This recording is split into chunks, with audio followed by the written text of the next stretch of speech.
Encik Ahmad Amal bin Ahmad Mahir dengan judul cerita yang bertajuk Badang. Dipersilakan.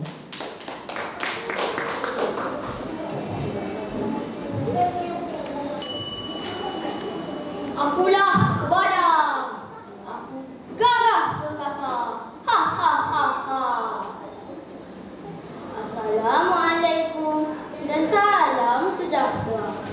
Nama saya Ahmad Aman bin Ahmad Mahir. Saya dari Sekolah Kebangsaan Jasir. Kawan-kawan, nak tahu bagaimana kisah badang yang boleh menjadi gagah perkasa? Tadi dengar cerita saya ini. Tersebutlah kisah Kisayung yang terkenal nama seorang tokoh terbilang yang bernama Badang. Badang seorang pekerja kepada seorang tuan tanah yang sangat kaya raya. Badang seorang pekerja yang rajin. Sejak matahari terbit dan matahari terbenam, Badang melakukan kerja-kerjanya dengan rajin. Badang melakukan berbagai tugas yang disuruh oleh tuannya. Pada suatu petang, Badang pulang ke rumah lebih awal daripada biasa kerana kerja-kerjanya untuk hari itu dia sudah selesaikan. Dia berhasrat untuk memasang luka di sebatang anak sungai yang berhampiran dengan tempat tinggalnya. Dia berharap untuk mendapat seekor dua ikan untuk dijadikan lauknya pada hari esok. Keesokan harinya, Badang singgah di sungai itu untuk melihat hasil tangkapannya. Alangkah kecewa hatinya apabila dia mengangkat lukahnya itu. Dia mendapati lukahnya itu kosong. Tetapi Badang mendapati ada tulang-tulang dan sisik ikan berselierakan di tebing sungai. Aku percaya ini semua pasti tulang pedang dan sisik ikan yang terkena pada luka aku ini. Bisik Badang bersendirian. Tetapi siapa yang mengangkatnya pula? Tanya Badang dengan penuh keheranan sambil matanya beliau dia memandang ke sekeliling tempat dia berdiri itu. Pada hari esoknya, Badang singgah sekali lagi di sungai itu. Tetapi dia mendapati hal yang sama berlaku. Lukahnya itu kosong. Tetapi ada tulang-tulang dan sisik ikan berselierakan di tebing sungai. Ada haiwan yang mencuri lalu memakan ikan-ikan yang masuk ke dalam luka aku ini. Akan aku intip gerak-gerinya. Aku akan ada cukup-cukup, katanya dalam hati.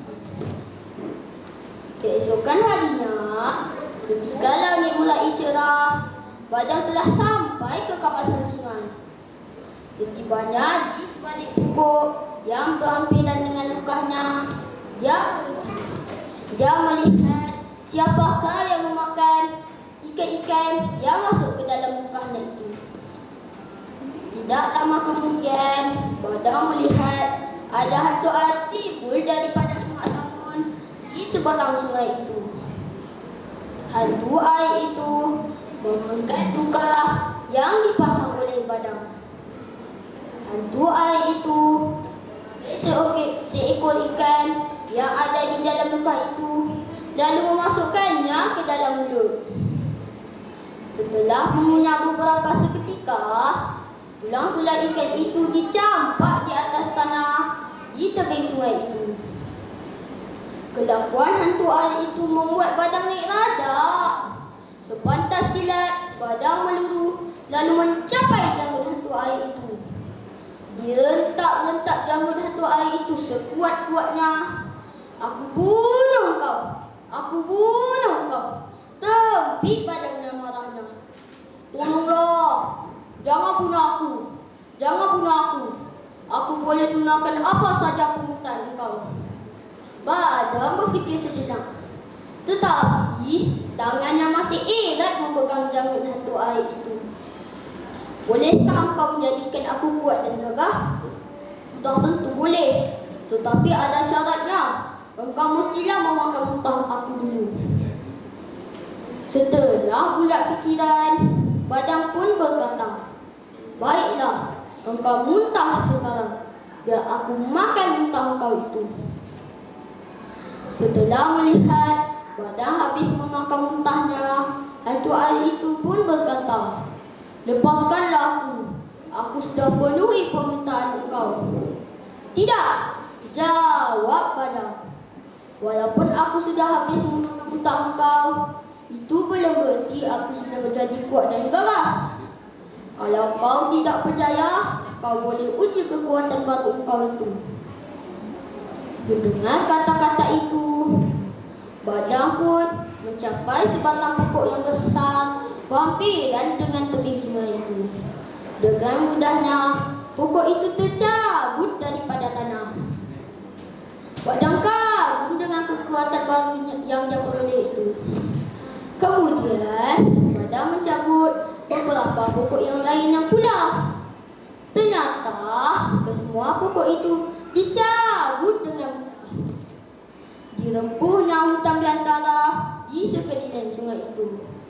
Ada kalanya badan menjejal pokok-pokok yang besar, manakala pokok yang kecilnya pula dicabut dengan mudah. Mana-mana pokok yang dicapai oleh badan akan habis terpelanting. Badan gembira dengan keupayaannya itu. Aku sudah gagal. Aku sudah menjadi lebih kuat. Ha ha ha ha. Ha, kawan-kawan. Begitulah kisah badan yang memperoleh kekuatan yang sangat luar biasa. Antara pengajaran yang kita boleh peroleh daripada cerita ini ialah kita mestilah sentiasa rajin dalam melakukan kerja-kerja yang diberikan kepada kita. Pengajaran kedua, jika kita mengehendaki sesuatu, mintalah kepada Tuhan dan janganlah kita minta selain daripadanya. Sekian, terima kasih.